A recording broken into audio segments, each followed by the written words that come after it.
ముక్కులో గాలే వెళుతుంది. నోట్లో శబ్దమే వస్తుంది. ఆహారమే వెళుతుంది. కానీ ఈ గాలిలోకి, ఈ ముక్కులోకి ఇంకోటి దూరదు. ఒక్క నీటి చుక్క దూరినా అయిపోతాం. తుమ్ములొచ్చేస్తాయి. ఒక గాలి తప్ప ఇంకేమి వెళ్ళదు. అలాంటిది ఏది రానటువంటి ప్రదేశం ఒక్క గాలి తప్ప.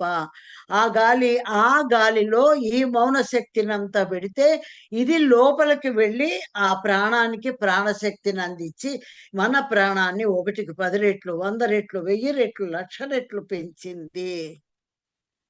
అంటే మౌనం ఎంత ముఖ్యం చెప్పండి. మీ ప్రాణం శక్తి పెరగాలన్నా, మీ జ్ఞానం పెరగాలన్నా, జ్ఞానం పెరగాలంటే ఇక్కడ శక్తి కావాలి. తీసుకునే శక్తి కావాలి. ఏది కావాలన్నా ఈ ప్రాణశక్తి పర్ఫెక్ట్‌గా ఉండాలి. బాగా ఇంకా పెరగాలి. పెరగాలి కాబట్టే శ్వాసలో కలిపారు.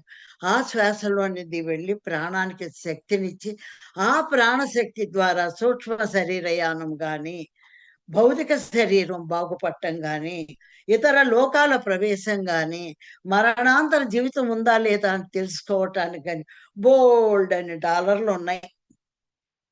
డబ్బులు లేకపోతే ఏం చేస్తాం? అలాగే ధ్యానం లేనివాడు మనిషే కాదు. పూర్తిగా భౌతిక దేహమే. మరి ఆ ఒక్క చిన్న శ్వాస మీద ధ్యాస పెట్టించి ఎన్ని రకాలైన ఉపయోగాలు ఆయన చేయిస్తున్నారు.